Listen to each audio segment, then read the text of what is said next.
Muy buenas noches, amigos de Zona Geriátrica, el espacio del adulto mayor, transmitido por Radio Miraflores desde Lima, Perú. El día de hoy tenemos un programa muy importante. Nos visita el doctor Luis Figueroa Montes. Él es médico patólogo clínico de la Seguridad Social. Él es el actual presidente de la Sociedad de Patología Clínica. Es investigador, es ganador de premios importantes como el premio Kaelin de la Seguridad Social. Es escritor, ha publicado ya un libro muy importante que es la Diabetes y Laboratorio, y próximamente también va a publicar un libro del cual nos va a conversar. Lucho, muy buenas noches y muchas gracias por visitarnos a Zona Geriátrica. Muchas gracias, Carlos. Para mí es un honor participar de tu programa y bueno, totalmente a tu disposición para resolver las inquietudes en relación al tema planteado, ¿no? El otro día explicábamos la diferencia del patólogo con el patólogo clínico. Entonces tenemos que entender que el especialista médico patólogo clínico es el encargado de la parte de laboratorio, ¿no? Que tiene que ver con la bioquímica, con la parte de sangre, inmunología. Esta pandemia la hemos vivido y la hemos sufrido y la estamos viviendo y la estamos sufriendo. Actualmente estamos atravesando una cuarta ola. Y me ponía a analizar y a ver, hay muchos protagonistas importantes de indiscutible reconocimiento, como los emergencistas que han expuesto su vida directo, los intensivistas que han trabajado con enfermos muy graves, los neumólogos, los internistas, los infectólogos y muchos profesionales, especialistas médicos, enfermeras, lógicamente, son las que toman los signos vitales y le administran los medicamentos, los tecnólogos médicos, pero una especialidad que ha pasado ligeramente desapercibida, pero no debe ser así, son los patólogos clínicos. Ustedes en laboratorio pues han tenido y siguen teniendo un rol fundamental para el diagnóstico, el pronóstico y el tratamiento de esta enfermedad. ¿O me equivoco? Ustedes son los que en realidad lo que hacen el diagnóstico, porque el clínico es el diagnóstico. Todos sabemos que la medicina es el diagnóstico clínico, pero el laboratorio confirma el diagnóstico o lo descarta. ¿Qué opinas de eso? Muchas gracias. Mira, a ver, justo estoy terminando de leer un libro publicado recién por Bill Gates donde habla qué podemos hacer para enfrentar una probable futura pandemia, ya con lo aprendido, con lo leccionado. Entonces él habla de que en Estados Unidos, inclusive previo a la pandemia, en enero de 2020, así como se hacen simulacros para el terremoto, allá también tienen la costumbre de hacer simulaciones. Hicieron simulaciones de una epidemia que tiene su nombre. ¿Cómo se movía o cómo articulaban los entes gubernamentales para afrontar una potencial pandemia de un virus? Parecido, o sea, prácticamente era la película del coronavirus, cuando ya inclusive habían alertas en Asia. Y de un informe robusto de más de 100 páginas, solamente mencionaron a las pruebas de laboratorio, creo que 3 veces o 4 veces. Y él menciona ahí que el tema de las pruebas diagnósticas no era algo que se veía como algo necesario para afrontar, por ejemplo, un problema de salud pública. Y hemos visto en la realidad que sin las pruebas de laboratorio no se puede controlar una epidemia. ¿Cómo hacemos el seguimiento de los casos? ¿Cómo diagnosticamos a los pacientes? ¿Cómo cercamos el círculo de ellos en doble anillo para buscar la sospecha y los potenciales contactos para cortar la transmisión? Sin pruebas de laboratorio eso es imposible. Por muchos años, la medicina de laboratorio, en el Perú conocido como patología clínica, hay diferentes estudios que demuestran que el 70% o más de las decisiones que se toman en la parte clínica, como muy bien lo dices, los médicos tratantes, dependen de pruebas de laboratorio. Muchas enfermedades, en sus criterios diagnósticos, incluyen a las pruebas de laboratorio. Y es muy probable que muchas de las enfermedades se monitorizan con pruebas de laboratorio. Por ejemplo, la diabetes con la hemoglobina glicosilada. El tema es que, por una u otra razón, quizás por la característica de nuestras competencias, nos hemos acostumbrado a estar encerrados en las 4 paredes, metidos en laboratorio, y quizás no hemos articulado mucho con la parte clínica. Yo creo que ese es un error que a raíz de esta pandemia va a tomar de repente otro rumbo, porque ya somos más visibles. Claro, En la definitivamente. época en la época de la pandemia veía como otros especialistas que no eran de laboratorio hablaban de temas eminentemente laboratoriales. Y pocos patólogos tenían la oportunidad de repente de tener una luz o una ventana para hacerlo. Yo en lo personal he tenido la gran oportunidad durante esta pandemia de hacer muchas entrevistas y hacer visible la labor de los laboratorios y de la importancia de las pruebas diagnósticas. Y en el COVID definitivamente el estelar son las pruebas de laboratorio. Sí, fundamentalmente. Ustedes han estado invisibles y no es justo. Efectivamente, muchos profesionales que no hacían laboratorio hablaban de pruebas de laboratorio y más aún, ni siquiera veían pacientes tampoco. O sea, no veían pacientes y no hacían pruebas. Eran los teóricos, ¿no? Los famosos teóricos, pero que no han estado en la cancha como ustedes lo han estado. Ahora, vayamos a la importancia de las pruebas de laboratorio. ¿Qué tipo de pruebas existen? Porque hasta ahora sigue habiendo confusión y al inicio de la pandemia hubo todo un diálogo, incluso político, porque ya entró la política y donde entra la política ya se malogra todo, sobre la famosa prueba rápida, la prueba lenta, la prueba... Oriéntanos cuál es cuál y cuándo es cuándo. De repente lo podemos hacer pausadamente porque es un tema largo, pero ¿cuál es la prueba que se debe pedir cuando una persona se está sospechando que tiene el COVID? Ya, vamos a hablarlo de la manera más práctica. Si ingresa un virus a tu cuerpo, él inmediatamente va a querer multiplicarse. Se habla que diariamente el virus se puede multiplicar en promedio más a 10.000 copias por día. Más de 10.000 copias por día. O sea, hoy en día entra un coronavirus, mañana tenemos 10.000 coronavirus. Si nuestro cuerpo quiere defenderse específicamente, tiene que producir anticuerpos. Los anticuerpos demoran de 7 a 15 días. Es decir, si esperamos que nuestra defensa nos proteja, va a pasar un tiempo. Por lo tanto, lo que tenemos que hacer es buscar al virus desde el inicio para cortar la transmisión. Y las únicas pruebas que buscan el virus de manera directa en este momento son 3.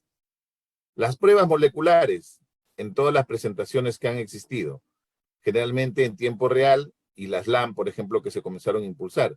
Pero todas ellas, con sus características, buscan el virus. Es decir, si tú tienes una carga viral importante, porque tiene que también haber un punto de detección, vas a detectar el virus. Puede ser en el tercer día, en el segundo día, en el cuarto día, dependiendo mucho de tu carga viral, y detectas el virus. La otra prueba que también ayuda a detectar el virus es la prueba antigénica, que hasta el día de hoy lo seguimos utilizando. Lo que pasa con la prueba antigénica es que varía mucho su comportamiento porque depende mucho también de las nuevas variantes. Esta nueva variante, por ejemplo, que es más infecciosa, tiene una carga viral más baja. Por lo tanto, el paciente tiene que estar con su cuadro clínico más florido, generalmente en el cuarto o quinto día, y con una prueba antigénica tú vas a demostrar la positividad. Pero si desde el inicio un paciente quiere hacerse con una prueba antigénica porque empezaron sus síntomas, es probable que la carga viral sea tan baja que en una prueba antigénica no se detecte. Sin embargo, él tiene la enfermedad. Más aún si hay contactos, más aún hoy en día en promedio de 20 personas que tienen el coronavirus, una está siendo diagnosticada por alguna prueba diagnóstica. 19 están ahí, como quien dice, en sus casas, o no se han hecho una prueba. De repente porque ya estamos acostumbrándonos a convivir con este resfrío, quizás en algunos, porque depende mucho eso de que estén vacunados. Y la otra prueba que busca el virus son pruebas que ya no están de acceso al público, que se utilizan para ver el comportamiento justo de las variantes, de cómo van cambiando, cómo van mutando los virus, y son las pruebas de secuenciamiento genómico. Hoy en día hay pocos laboratorios de secuenciamiento genómico en el Perú, creo que son 4 a lo mucho, y que básicamente se desarrollan a la investigación o se encargan de la investigación. Las pruebas moleculares, cuando empezó la pandemia, Carlos, había un laboratorio de biología molecular, un laboratorio. Hoy en día tenemos más de 120 laboratorios de biología molecular en el Perú Inclusive tenemos hasta laboratorios móviles de biología molecular en el Perú aprobados por el Instituto Nacional de Salud. Y las pruebas antigénicas, como son famosas porque son pruebas rápidas, son pruebas de acceso rápido, son pruebas que le llaman en el punto de atención del paciente, o pruebas POC, las pueden hacer en cualquier laboratorio, inclusive ya de venta en farmacias, para que el mismo paciente se haga el automonitoreo, ¿no? Inclusive son nasales, ya no son ni siquiera para hacer las nasofaringias, también hay de saliva, si no queremos ser un poquito invasivos. Pero cada una tiene su particularidad. Todas esas pruebas que te he dicho ayudan a buscar al virus, es decir, en la etapa inicial, especialmente la molecular y la antigénica, que es de uso hospitalario, de uso laboratorial o de uso público. Las otras miden anticuerpos. Sí. Antes de entrar a las pruebas de anticuerpo, ¿cuándo se debe pedir una molecular y cuándo una antigénica? Porque tengo entendido que la molecular demora en entregar el informe y es más cara. Correcto. Entonces, ¿cuándo? Porque, por ejemplo, para los viajes del extranjero exigían solo molecular, pero por ahí alguno que otro país antigénica, pero por ahí alguno que otro país exigía molecular. Pero independientemente de la entrada, que de repente ese tiempo hablamos, ¿cuándo pedimos una molecular y cuándo una antigénica? Ya, a ver. Hoy en día, conociendo que ya más del 80% de la población tiene por lo menos 2 dosis, más del 50% de la población de repente se acerca a su tercera dosis y ya acercándonos a una cuarta dosis, hay ya una respuesta en el organismo, hay defensa. ¿Eso qué significa? Que la infección del virus se va a comenzar a presentar quizás no en la forma tan florida ni en la forma tan grave como ha sucedido al momento de la pandemia. Por eso es importante resaltar que si hoy en día existen pacientes que se están hospitalizando o están yendo a UCI, ten la plena seguridad es porque no se han vacunado. Insistimos en el mensaje, vacúnense. Olvídense de las noticias falsas, olvídense de gente que no cree en la vacuna. Por favor, si quieren vivir, vacúnense. Si aún no lo han hecho, háganlo. En ese escenario, hacer una prueba molecular depende de cuánto yo creo que va a impactar eso en la decisión para mi sector donde yo labore o para mi entorno familiar. Porque una prueba molecular se puede hacer desde el inicio. De repente tienes un día de síntomas, hazte una molecular. Si tienes los recursos, si pueden hacerlo, si te pueden dar rápido el resultado, de eso depende de tú cómo puedas necesitar manejar tus variables, ¿no? De repente en tu casa hay un adulto mayor que tú quieres tener la certeza que no tienes, haz una molecular, te lo van a entregar probablemente en 24 horas en la parte privada. Si es en la parte pública va a tomar algunos días, lamentablemente es así, porque todavía la respuesta no es como quisiéramos. Las pruebas moleculares necesitan laboratorios especializados, complejos, con profesionales competentes, capacitados, entrenados para las pruebas moleculares. Ahora nos vamos para el otro lado.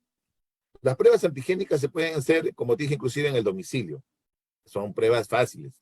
También se hacen en los laboratorios, también se pueden hacer en campañas, son pruebas rápidas, y la lectura no demora más de 15 minutos en cualquiera de ellas. Y la toma de muestra es rapidísima. Pero el tema es que hoy en día para tener una prueba antigénica positiva necesitas tener por lo menos 3 a 4 días y tener, digamos, una concentración de virus importante para que salga positiva, ¿no? De lo contrario, va a salir negativa y tú tienes la enfermedad. O sea que para una prueba antigénica, por lo menos debe haber unos 4 días de cuadro clínico. Así es. Así es, donde la carga viral sea mayor y haya posibilidad de que salga positiva. Y una molecular sí puede ser desde el inicio. La molecular. ¿Cuál es la diferencia? Para decírtelo así de una manera grosera. Si una prueba antigénica necesita 1 kilo de limón para salir positivo, o sea, con 1 kilo de limón, imaginémonos que cada limón es un coronavirus, necesito esta cantidad de limones para que salga positivo. Pero una prueba molecular necesita una pepa de limón, una pepita, y te sale positivo. ¿Qué significa? Menos cantidad de virus. Por lo tanto, es más sensible. Más sensible, es mucho más específica porque busca genes del virus. La prueba antigénica busca antígenos grandes, pero también es altamente específica, pero más específica es una prueba molecular. Pero acá el Entonces, doctor nos ha dado, el doctor Figueroa nos acaba de dar un dato importante. Es una prueba más sencilla, pero que requiere de un laboratorio especializado con personal entrenado, porque también lamentablemente en nuestro país hay mucho vivo y nos pueden vender gato por liebre, ¿no? Ahora, ¿qué opinas de estos kits que se venden en farmacias y que en Estados Unidos tengo entendido que los reparten así? Uno va a un supermercado y le reparten gratis esos kits. Uno lo puede hacer y aplicarlo en su casa. A ver, te comento un poco. El objetivo de dar estas pruebas de automonitoreo es para que tú te hagas un seguimiento diario.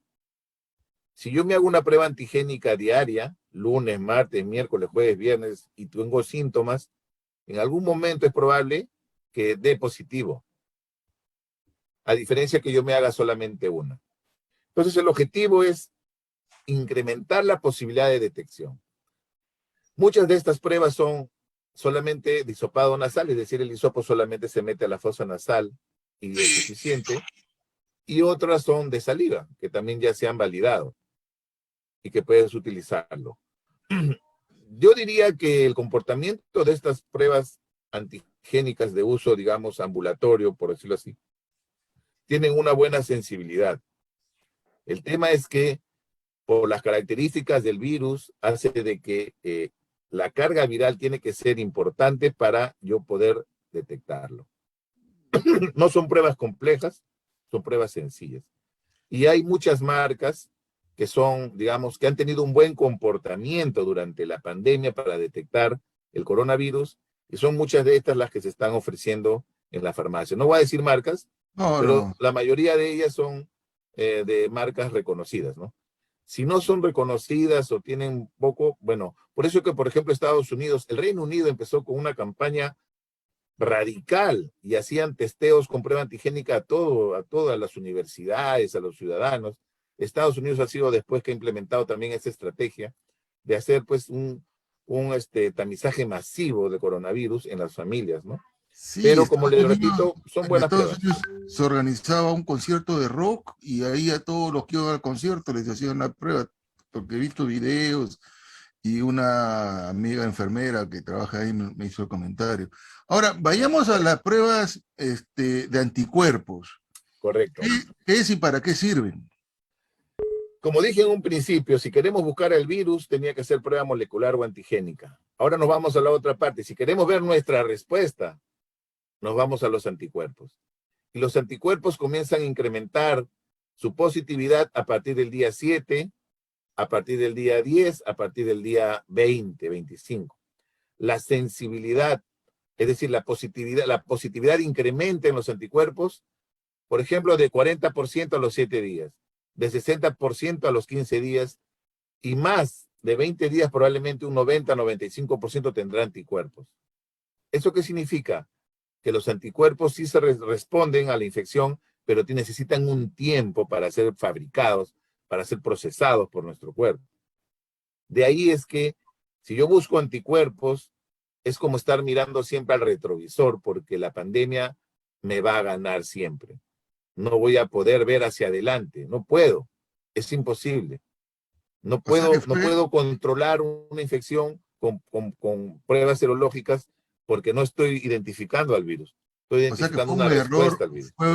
fue un error del gobierno de Vizcarra iniciar la pandemia con prueba rápida, con prueba de anticuerpos.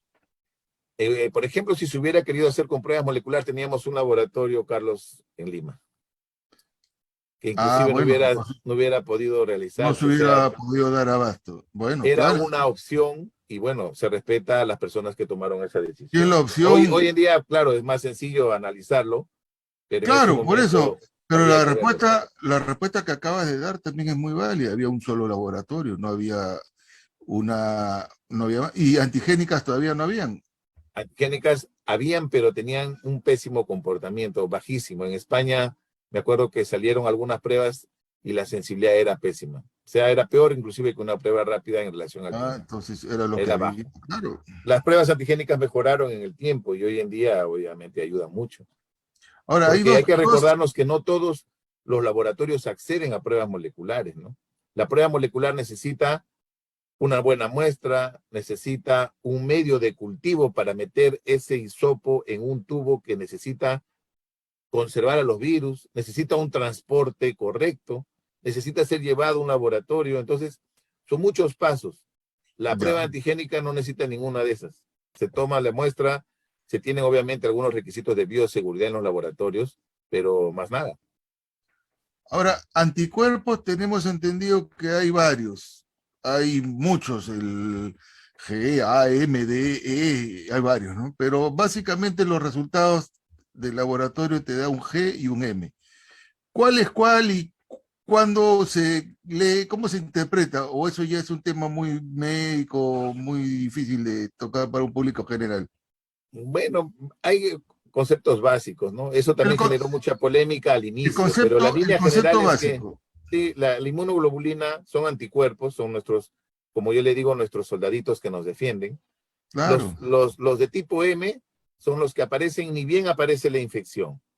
Pero digamos que estos soldados son soldados que recién han salido, por ejemplo, son jóvenes, son soldados con poca experiencia, ¿no? Esos son los anticuerpos inmunoglobulina M.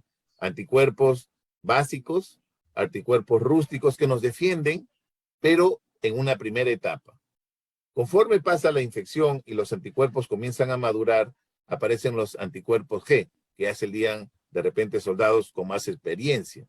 De repente han pasado ya varias guerras, maduran y ya tienen un mayor conocimiento de atacar al enemigo. Los anticuerpos G demoran en aparecer. Primero se hace del M y pasa al G. Hoy en día es en definitiva lo ideal hacerse simplemente anticuerpos inmunoglobulina G y punto, para ver si es que hay o no presencia de anticuerpos. Y lo que apareció en una etapa también que ya ha bajado un poco fue el tema de los anticuerpos neutralizantes. No sé si te acuerdas tú para ver Para si ver el efecto de tenemos, la vacuna. ya están saliendo publicaciones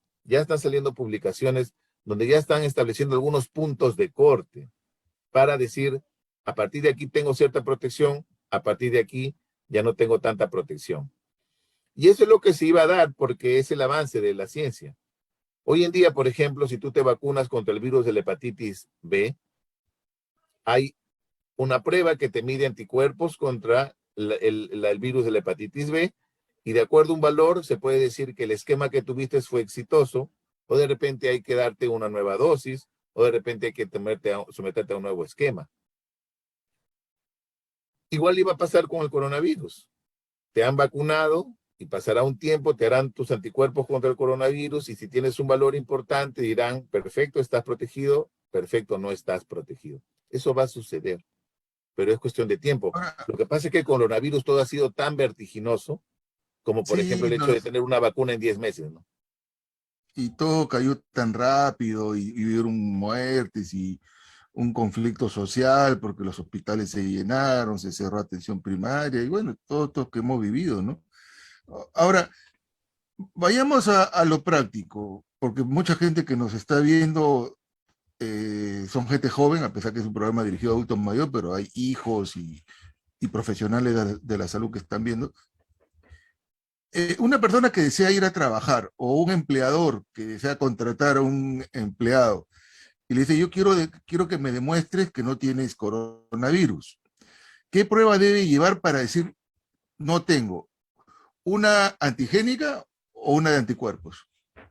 A ver, lo más importante aquí, de una u otra manera, es ser consciente de que yo estoy sano y no tengo síntomas, ¿no? Si yo estoy saludable, Ah, no claro, tengo fiebre, no tengo tos, no tengo nada, es probable que no tenga nada porque estoy bien. ¿Y para qué invertiría en una prueba molecular? No tendría sentido. Si igual, en este caso, como tú dices, el empleador exige una prueba, pues se hace una prueba antigénica y no hay problema. Y eso sería suficiente. Acuérdate que inclusive las pruebas antigénicas en pacientes sin síntomas no tiene tampoco sentido, porque es más probable que salga negativo, ¿no? Porque no hay ni carga viral. claro, pero Eso sería la única opción. Pero hoy en día, Carlos, más importante que una prueba diagnóstica es que tú estés vacunado. Para mí eso es Claro, más importante. para contratar a una persona, lo correcto sería que tenga un certificado de vacuna. Correcto. Porque, por ejemplo, hay países que para ingresar, incluso Estados Unidos, que están estrictos, básicamente te pide el certificado de vacuna, no te pide pruebas. Así es. Es que es lo más lógico. Y es Y algunos lógico países, por dos razones, porque tú no vas a probablemente desarrollar una enfermedad grave y si haces una infección leve puedes controlarlo. Hoy en día, por ejemplo, con el tema de coronavirus han aparecido nuevos conceptos, por decirlo así, o conceptos que ya existían pero que hoy en día toman fuerza. La vacunación homóloga es la vacuna tradicional que nos han puesto de un tipo de, o un diseño de vacuna. Nos han puesto de repente algún refuerzo y era el mismo diseño. Es decir, un tipo de, por decirlo así, de marca y era la misma marca que nos volvían a poner porque era lo que el mercado tenía. Con el coronavirus aparecieron infinidad de marcas, bueno, no infinidad, sino muchas marcas y muchas de diferente diseño. Por eso es que algunas le llaman vacunas génicas, algunas le llaman vacunas de inactivador viral, vacunas con vectores virales. ¿Eso qué significa?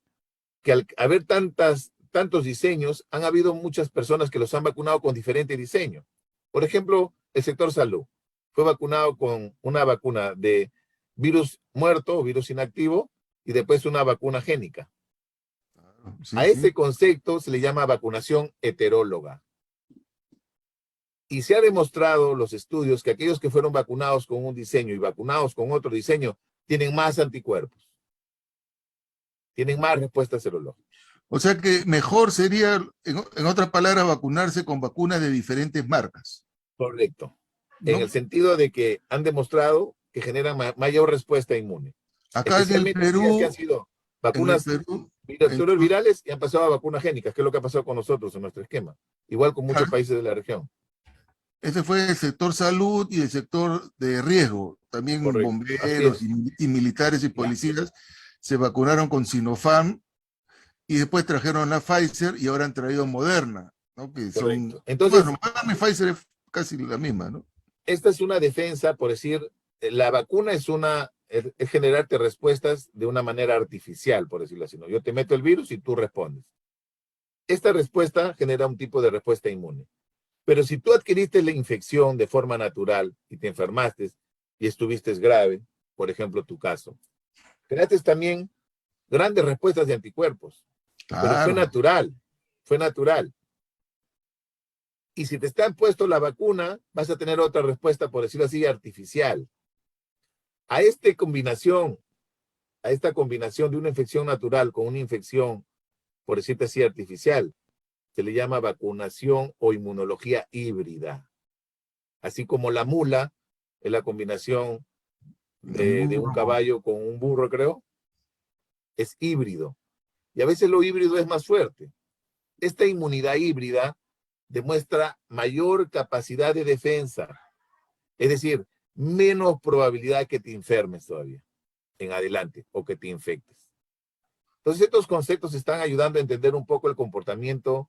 Ayer, por ejemplo, salió, en esta semana, ha aparecido con bastante algarabía en el sector científico una publicación en la revista Nature, donde están demostrando que aquellos pacientes que no tenían muchos síntomas o tenían un COVID muy leve o que inclusive nunca hicieron síntomas, expresan una proteína y ya la han descubierto.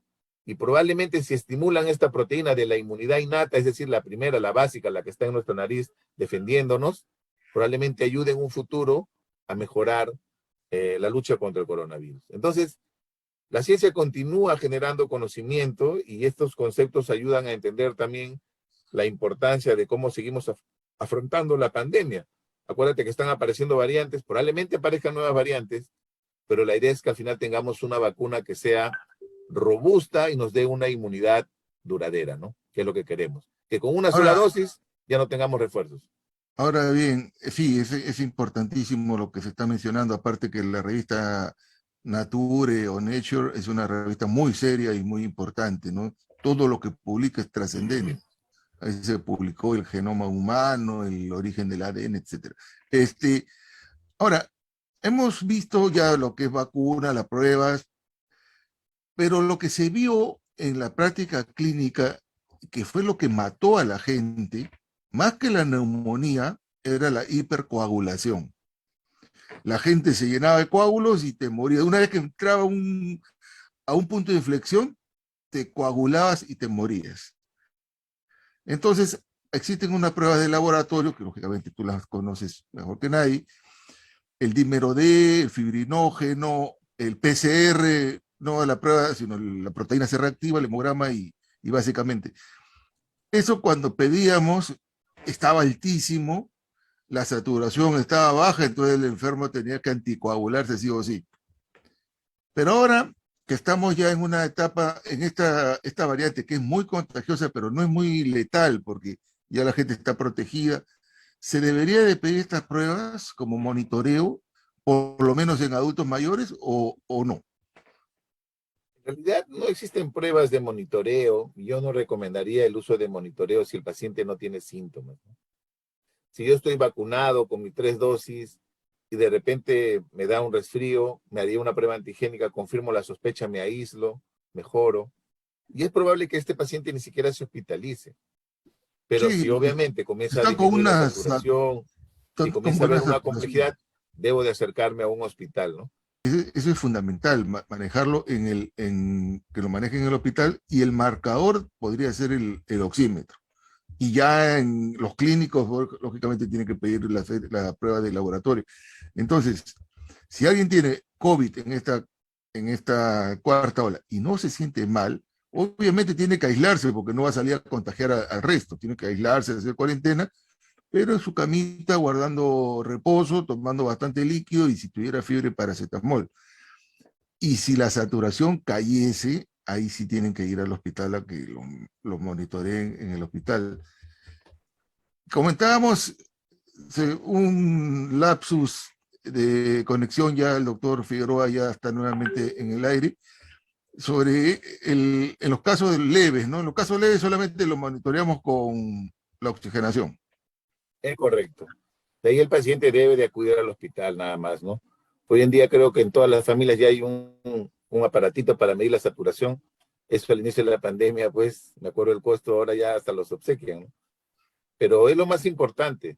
Pero repito, vacúnense ya si es que aún no lo han hecho. Por favor. Esa Pero hay, gente que promueve no usar vacunas, pues es un crimen en realidad, es la verdad. Tenemos que vacunarnos, ¿no? Es lo que tienen que hacer. pero hay pánico de todas maneras, bueno, por la primera ola, la segunda ola, en la época de la pre-vacuna, donde hubieron muchas muertes. Entonces, a mí me han llamado como clínico, doctor, ¿qué prueba? Le digo, bueno, justo le digo, pues si te sientes mal, no te sientes bien, no hagas nada, espera nomás, pero ya si te están desaturando, ahí sí hay que enviarlo definitivamente al hospital. Correcto. El día de hoy nos está visitando el doctor Juan Sebastián Campaña, el amigo Alejandro Herrera Navarro, la señora Luz Cáceres Dávila, nos visita Guillermo Lara Quedas, la señora Cristina Cabrera, y dejan sus comentarios. Cristina, no se asuste, acá ha puesto que la doctora Cristina se ha quedado muy asustada, pero no, no puede, no se asuste, señora Cristina. Luis, yo quiero agradecerte tu participación.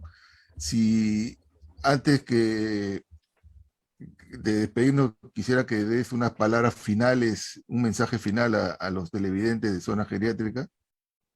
Perfecto. Muchísimas gracias, Carlos, por la invitación. Y bueno, voy a hablar en nombre de los profesionales, eh, en nombre de los profesionales de laboratorio clínico, yo como patólogo clínico.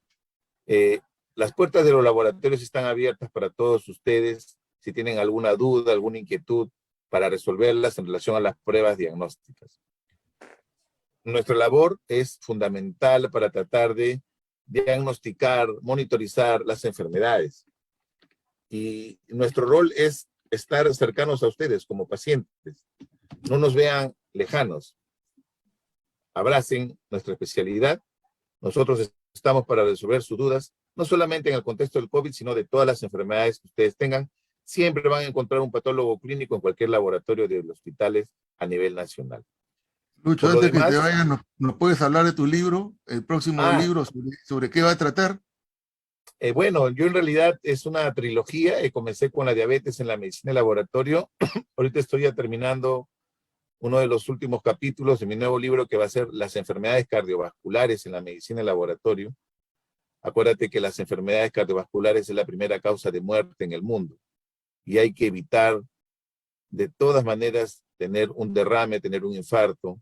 Al menos son enfermedades muy discapacitantes y de muy mal pronóstico. Entonces, hay que estar actualizados en este tema y probablemente en el mes de octubre, si todo va bien, haré el lanzamiento de mi segundo libro enfocado en las enfermedades cardiovasculares, ¿no? Estaremos atentos. Si queremos adquirir tu libro, el primero, sobre la diabetes, ¿dónde lo podemos adquirir o cómo lo Ah, podemos ya, comprar?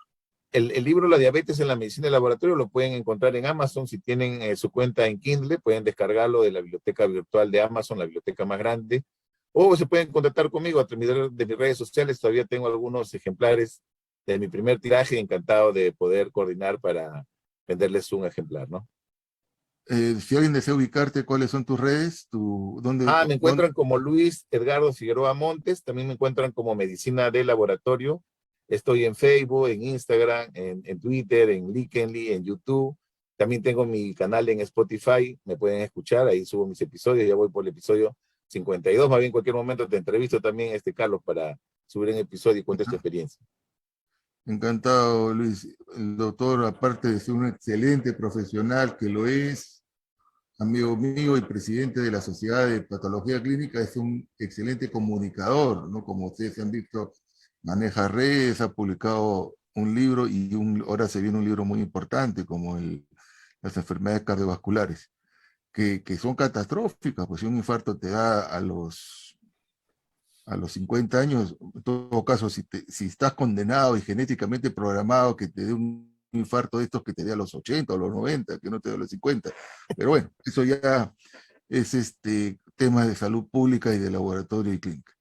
Amigos de Zona Geriátrica, hemos disfrutado esta noche conversando con el doctor Figueroa y nos vemos el próximo miércoles en Radio Miraflores. Muy buenas noches.